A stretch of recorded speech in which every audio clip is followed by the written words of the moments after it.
Hello everyone and welcome to week 4 of our Villers-Bocage build for D-Day, which is today. We're done with the army.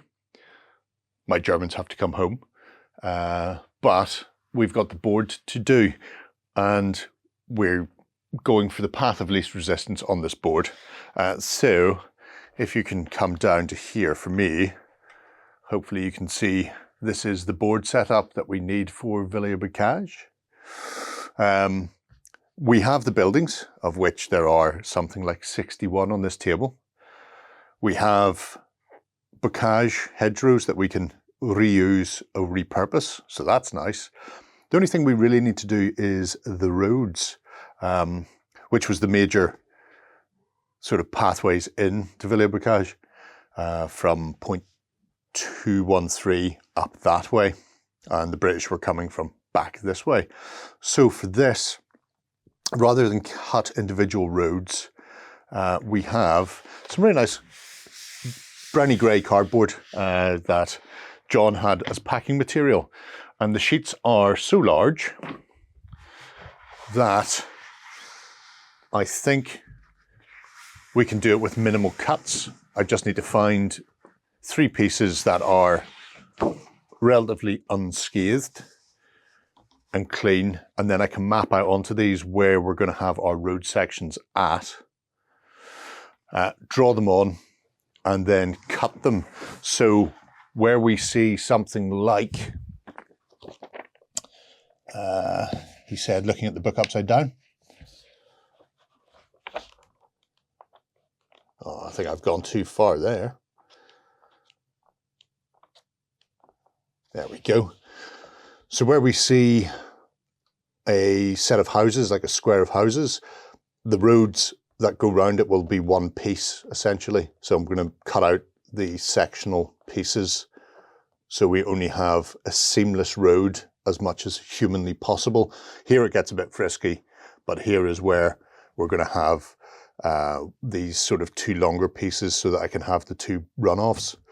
Nice thing about this map is it's sectionalized, so they are 1-foot squares, and as we all know from school rulers, 1 foot is 30 centimeters. And if I measure one of these little squares, you will see that that square is 3 centimeters. So this is 1/10 the size of our board, which means I can take all the measurements for these roads directly from this map. So that road length to that point is 85 millimeters long, which means it will be 85 centimeters long on the actual board, which is more or less the size of this ruler. Another nice thing about this ruler is that I want the vehicles to be able to go 2 abreast. I know that's probably bigger than they should be, but I don't care. You can't stop me. And more or less 2 vehicles abreast on the ruler is the size of the ruler. So once I've got my measurement done, I'm just going to plank this right down, and that is our road now. It means we should be able to get in to actually maneuver things down the roads, which is always handy when you're playing a game, even if you only have 1 vehicle in there, because we're going to have buildings on either side. Our fat hands have to be able to get inside to actually move things around. So my first job then is to transfer that grid onto these sheets, work out the road directions, and then when I've done that, I'm going to start cutting. So I'll be back in a flash with all the pencil work done. Right, everything's measured, most of it's cut. But before I did the last bit, I thought I would very quickly show you a couple of tips for when you're cutting card or card stock, because if you do any scratch building, foam core, any of that, this all is exactly the same. First off, measure twice, cut once, because you don't want to be wasting materials by chucking it in the bin. So I've mapped out everything in pencil on my cardboard. I use the soft pencil so I can rub it out afterwards.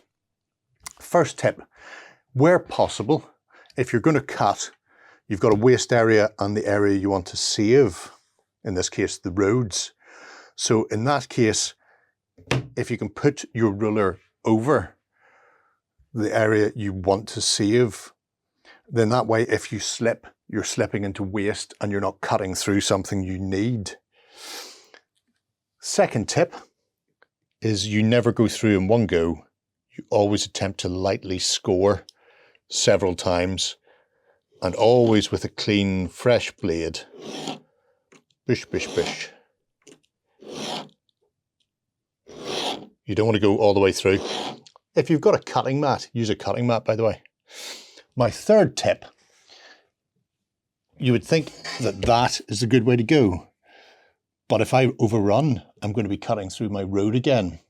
So always cut away from corners. So I've cut away from this corner, and I'm going to cut away from this corner in the opposite direction. It does mean that I'm not on the protected roadside. I could put the ruler there and do it back to front. But just to let you see, take it in to where your cut is, line it up, and then nice sharp knife into the corner and away.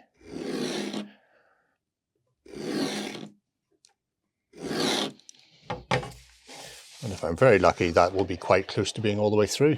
Might need to just slightly trim the actual corner out. But otherwise, I'm out with my road. So I'll quickly do the rest, of which I only really have this triangle to worry about. So, somebody's little garden.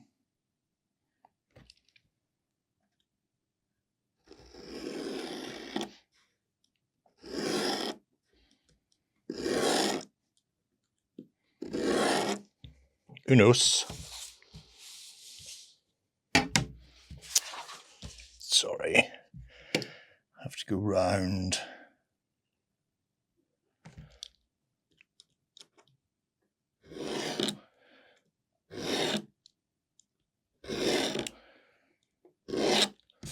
One of those out, and my final bit of road is everything that's left from there to there. I will have a final bit of trimming to do because this overhangs the board.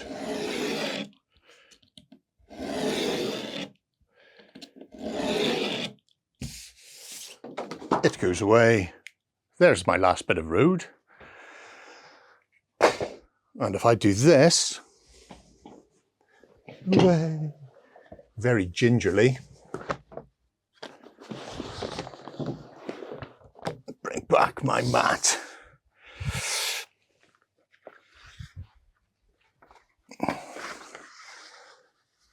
There is one road piece, which joins to two road pieces,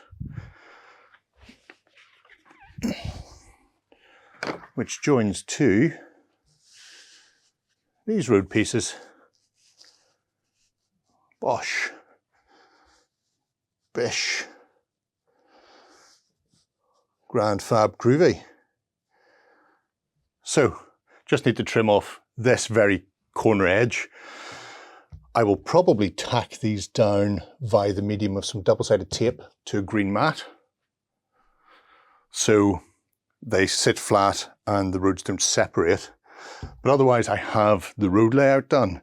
So the only thing I need to do now is green mat, blue road, populate with buildings. Back in a flash. All right, folks, so Villers-Bocage is done. We have one last thing to do, which is a big set-on piece to go here. There was a larger two-story building that filled this cobblestone square. I'll bring one from home because we don't have one here in the studio. But otherwise, the road layout's correct, which is the main thing. We have more than 60 buildings to make our village. And this should be an absolute nightmare for anybody to get through. I'm glad I went with the double width roads, because then when you put a single tank down them through the streets of the village, there really isn't much wiggle room. You can just get your hand in and no more. So I'll have to think about where our camera's going to go. I imagine we'll have one right on the very end of the board for the live stream. If we have time on Monday/Tuesday morning before we start, I might dust the roads with something. a bit of spray dye or something just to kill it a little bit, but they're as grey as their roads in the book. They're easily spotted. We can see where we're going. So we're done. We're ready. D-Day 0 hour. This vlog is out. This game is ready to rock and roll. We will be back on the 11th for the live stream at, I believe, lunchtime. This is the plan. I have been assured of this. So John will be playing myself. He'll be taking the British. I'll be taking the Germans, Panzer and the 101st Schwer Heavy Tiger Company into Villers-Bocage the day before the anniversary of the refight of it. So that would have been on the 12th. We'll be doing it on the 11th. We'll see you then. Yeah, it's been a fun 4 weeks, even though we lost a week in the middle to UKGE. But we're still done. That's 2 for 2. See you soon. Bye. Go ahead and check out our other content on screen now. And while you're at it, why not hit subscribe and remember to ding our dong. Go on, you know you want to click it. Go on.